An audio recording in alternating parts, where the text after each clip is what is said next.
मुझे आपकी असलियत का पता चल गया है। किसने आके डैड पर हमला आपने करवाया है। Akash, Vikram Arya come back to life. और मुझे तो ये लगे है कि वो छोरा आकाश भी अपने बाप के साथ मिला हुआ है। सांप का बच्चा सकोला ही हुए है, कितना भी दूध क्यों ना पिला लो उसको, वो डसना कभी ना छोड़े है कसम से। भाई बस एक बार मुझे उस आदमी का पता चल जाए ना जिसने डैड पर गोली चलाई है, मैं उस आदमी को जिंदा नहीं छोड़ूंगा भाई, जिंदा नहीं छोड़ूंगा। डॉक्टर, लगता है पेशेंट को होश आ रहा है। मिस्टर महेश, अब डर की कोई बात नहीं है, विक्रम साहब को होश आ गया है। क्या हम उनसे मिल सकते हैं डॉक्टर? नहीं मिसेस आर्या, अभी आप उनसे नहीं मिल सकती। हम लोग अपनी तरफ से पूरी कोशिश कर रहे हैं, जैसे ही उनकी हालत मिलने लायक होगी हम आपको बुला लेंगे। आप मेरी एक बात का यकीन रखिए कि मैं इस परिवार के लिए अपने खून का आखिरी कतरा तक कुर्बान कर सकता हूँ। हमारी जिंदगी में ये बदलाव उसी की वजह से आया है जानकी, लेकिन अगर उसी ने हमारे साथ ये बर्ताव किया तो फिर हमें अपने फैसले पर अफसोस होगा। और उससे कह देना कि हमारा बच्चा बन के रहने में उसकी भलाई है, हमारा बाप बनने की कोशिश ना करे। आप प्लीज अपने गुस्से को शांत रखिए, मैं अक्की को समझाऊंगी। हाँ, समझाओ उसे कि हमने अपनी जिंदगी के सारे उसूल उसी की वजह से बदले और बदले में उससे कुछ नहीं मांगा। लेकिन अगर वो ये बात नहीं समझेगा तो कहीं ऐसा ना हो कि हमने जिस शैतान को अपने अंदर दबा कर रखा था वो दोबारा कहीं वापस ना आ जाए।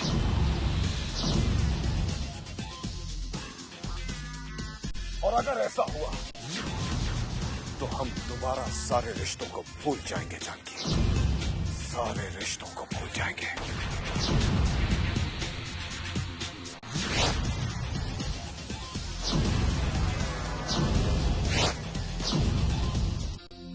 अक्की, मैं कहती रुक जाओ। नहीं मॉम, अब आप मुझे मत रोको। अरे जिस घर में किसी की जान की कोई कीमत नहीं है उस घर में मैं एक पल भी नहीं रहूंगा। चुप हो जा। मैं तुझे रोकने नहीं आई हूँ, बल्कि तुझसे ये कहने आई हूँ कि अगर तू किसी की इज्जत नहीं कर सकता है तो इस घर में रहने का तुझे कोई हक नहीं है। अरे 4 दिन बाहर क्या रह लिया, ये भी भूल गया कि किससे कैसे बात करनी होती है। अरे बाप है वो तुम्हारा, सिर्फ तुम्हारी खुशी के लिए उन्होंने अपनी सालों की दुश्मनी मिटा दी, खुद हार मान ली, और तू उनकी कुर्बानियों का ये सिला दे रहा है। लेकिन मॉम, ऐसा सब लोग यही कह रहे हैं। अक्की, लोगों का क्या है, लोग तो कुछ ना कुछ बोलते ही रहते हैं। जानता है, तुम्हारे डैड तुम्हारे लिए सारी दुनिया से मुकाबला कर सकते हैं, लेकिन तुम उनकी औलाद होकर उन पर यकीन ना करो। क्या वो इस बात को बर्दाश्त करेंगे? जानते हो, तुम्हारे डैड ने तुम्हारे लिए सारे बुरे कामों से किनारा कर लिया, लेकिन वो तुम्हारी नफरत में उन सारे कामों को दोबारा भी शुरू कर सकते हैं। लेकिन इस बार उनकी गलती नहीं होगी, कसूर सिर्फ तुम्हारा होगा, क्योंकि ये सब करने के लिए तुमने उन्हें मजबूर किया। और मैं जानती हूँ तुम्हें इस बात पर अफसोस भी नहीं होगा, क्योंकि तुम्हें अपने डैड की इज्जत से ज्यादा अपनी खुशी प्यारी है। लेकिन अभी एक बात तुम याद रखना, इस बार मुझसे कोई उम्मीद मत रखना तुम, क्योंकि मुझे अपने पति का साथ तुमसे ज्यादा प्यारा है।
अब हम क्या करें भाई? अब हमें असली हमलावर का पता लगाना होगा, क्योंकि असली गुनाहगार ही हमें बेगुनाह साबित कर सकता है। छोटे, ये काम तो पुलिस भी कर रही होगी ना? पुलिस पर हम पूरी तरह भरोसा नहीं कर सकते, क्योंकि जब बात अपने पर आ गई है तो हमें अपने तरीके से अपने आदमियों के जरिए पता लगाना होगा कि विक्रम आर्या पर किसने हमला किया और क्यों किया।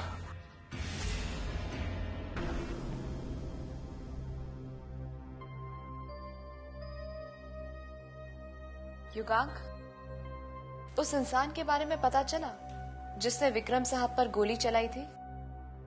नहीं अवंतिका, उस इंसान के बारे में अभी तक कुछ पता नहीं चला। हाँ, इतना जरूर पता चला है कि वो हमला देवराज चौधरी ने करवाया है। युगांक, देवराज चौधरी के अलावा तो विक्रम साहब का कोई दुश्मन नहीं था। फिर समझ में नहीं आता कि हमला किसने करवाया होगा। अवंतिका, ये हमारी समझ में भले ही ना, लेकिन विक्रम साहब का देवराज चौधरी के अलावा कोई ना कोई दुश्मन जरूर है, और ये दुश्मन कौन है ये अब हमें पता लगाना होगा।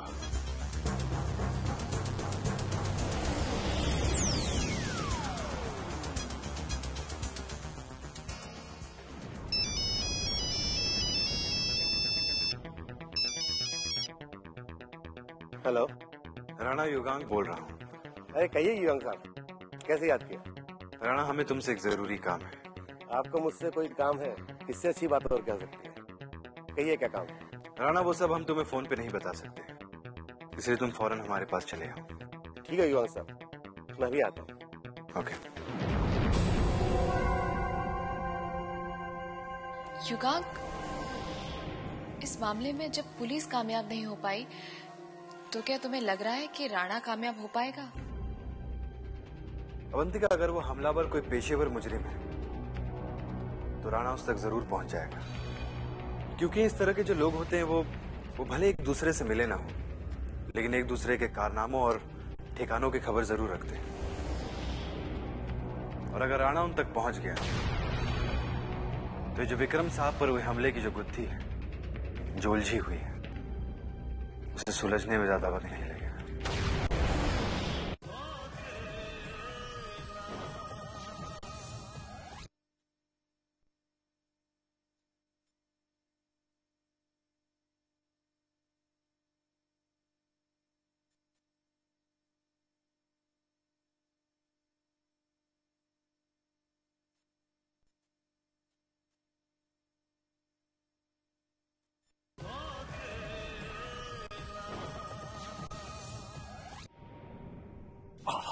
बाबूजी, आराम से बाबूजी। घबराओ मत गौरी, ये छोटी मोटी गोली तुम्हारे बाबूजी का कुछ नहीं बिगाड़ सकती। एब्सोल्युटली करेक्ट, बिल्कुल ठीक कहा इसने। भाई ये साहब तो गोली खाकर भी यहाँ आराम से बैठे हैं, और पक्की बात बताता हूँ, वो खुद गोली मारने वाला वहाँ परेशान हो रहा होगा। Hello uncle, how are you? Fine, thank you. How are you? Well, ये आपके लिए गौरी। हमारे लिए? यहाँ भी चेस की गेम। खैर, डॉन को ये बता कि तुझ पर गोली किसने चलाई? मैं उसे नहीं जानता महेश, मैंने उस आदमी को पहली बार देखा है। पहली बार देखा? इसका मतलब देवराज चौधरी ने इस काम के लिए किसी किराए के आदमी का इस्तेमाल किया है। ये काम देवराज चौधरी का नहीं है। क्या क्या क्या? देवराज चौधरी का नहीं? कमाल है यार विक्रम, इस शहर में देवराज चौधरी के अलावा तेरा और भी कोई दुश्मन है? हाँ महेश, इसीलिए मैं कह रहा हूं कि ये काम देवराज चौधरी का नहीं है, क्योंकि हमलावर ने गोली मुझ पर नहीं, शकुंतला पर चलाई थी। भाभी पर? हाँ महेश, शकुंतला पर। Oh my God. जबकि देवराज अगर ये हमला करवाता तो वो मुझ पर करवाता, शकुंतला पर नहीं। अगर तेरा ये शक सही है तो इतना जान ले कि तेरा कोई और भी दुश्मन पैदा हो गया। जो न सिर्फ तुझे बल्कि तेरे पूरे परिवार को नुकसान पहुंचाना चाहता है। हाँ महेश, मुझे भी यही लगता है। Well Vikram, now you got to be more cautious. अब तुझे और भी सावधानी बरतनी होगी, क्योंकि दुश्मन कितना ही ताकतवर क्यों ना हो, अगर वो सामने है तो उससे मुकाबला किया जा सकता है, लेकिन अगर वो छुप कर वार करता है तो वो दुश्मन और भी खतरनाक साबित हो सकता है। ये बात मैं अच्छी तरह से समझता हूँ महेश, लेकिन जो बात मेरी समझ में नहीं आ रही वो ये है कि मेरी पीठ में खंजर घोंपने वाला ये नया दुश्मन है कौन? हेलो खान, देवराज चौधरी बोल। हाँ चौधरी साहब, कहिए, कैसे याद किया? क्या किसी फैक्ट्री में आग लगाने का है क्या, या किसी को ऊपर पहुंचाने का है? हाँ? नहीं नहीं, मैं जानता हूँ ये काम तो तुम बखूबी कर सकते हो, लेकिन इस बार तुम्हें न किसी फैक्ट्री में आग लगानी है और न ही किसी का खून करना है, बल्कि तुम्हें एक खूनी का पता लगाना है। मैं कुछ समझा नहीं चौधरी साहब। खान, किसी अनजान आदमी ने विक्रम आर्या को गोली मार दी। तो क्या विक्रम आर्या? नहीं नहीं, वो अभी तक जिंदा है। वो जिंदा रहे या मरे, इससे आपको क्या फर्क पड़ता है चौधरी साहब? वो तो आपका सबसे बड़ा दुश्मन है। नहीं खान, वो हमारा दुश्मन था, लेकिन आज नहीं है। फिर भी लोग यही समझते हैं कि ये हमला हम ही ने करवाया है, इसलिए तुम्हें असली हमलावर को ढूंढना होगा। समझा चौधरी साहब, आपने हमें पुलिस वालों का काम सौंप दिया है। खान, मैं जानता हूँ कि ये काम पुलिस वालों का है, लेकिन ये भी जानता हूँ कि ये काम तुम पुलिस वालों से पहले कर सकते हो, क्योंकि ऐसे लोगों में तुम्हारा नेटवर्क काफी फैला हुआ है। बिल्कुल। और पुलिस जहाँ जाने की सिर्फ सोच सकती है वहाँ तुम पहुँच सकते हो, इसीलिए हम तुम्हें ये काम सौंप रहे हैं। हम तो चंगेजी है, कुछ भी कर सकते हैं। हमें भी तुमसे यही उम्मीद है खान। अब फोन रखता हूँ, लेकिन मुझे तुम्हारे फोन का इंतजार रहेगा। All the best.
युगांक साहब। आओ राणा।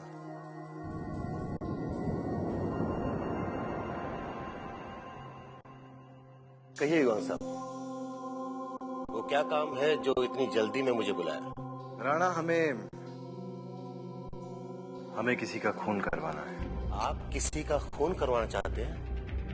हाँ राणा, बोलो, क्या हमारा एक काम हो सकता है? क्यों नहीं युगांक साहब, राणा आपके लिए एक नहीं 10 खून भी कर सकता है। राणा, एक खून तुम्हें नहीं करना है, बल्कि तुम्हारे अलावा जो खून कर सकता है उसका नाम बताना है। अब शहर में ऐसे कई लोग हैं युगांक साहब जो ऐसे काम करते हैं। तो फिर तुम हमें उन सारे लोगों का नाम बताओ ना। लेकिन युगांक साहब, पहले आप ये बताइए कि खून किसका करवाना है, क्योंकि इस तरह के लोग आदमी देखकर ही हाथ डालते हैं। राणा, उस आदमी का नाम है विक्रम आर्य। विक्रम आर्य? लेकिन आप विक्रम आर्य का खून क्यों करवाना चाहते हैं? राणा, हम विक्रम आर्य का खून नहीं करवाना चाहते, बल्कि उस आदमी के बारे में पता लगाना चाहते हैं जो विक्रम आर्य को मारने की हिम्मत रखता है। साहब, विक्रम आर्य कोई मामूली आदमी तो है नहीं। इसलिए उस पर हाथ डालने वाला आदमी भी कोई मामूली नहीं हो सकता। ऐसे कुछ लोग हैं इस शहर में जो ये काम कर सकते हैं। राणा, तुम उस आदमी के बारे में पता लगाओ, बाकी उसका क्या करना है वो हम तुम्हें बाद में बताएंगे। ठीक है युवांश साहब, आपका ये काम हो जाएगा।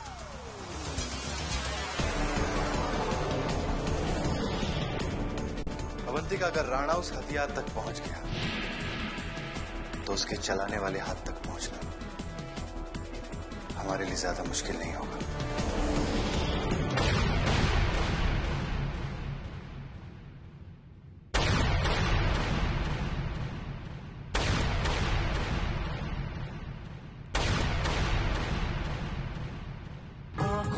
ख्वाबों की बारात लेके होठों पे गीतों की सौगात लेके दिल में मोहब्बत के जज्बात ले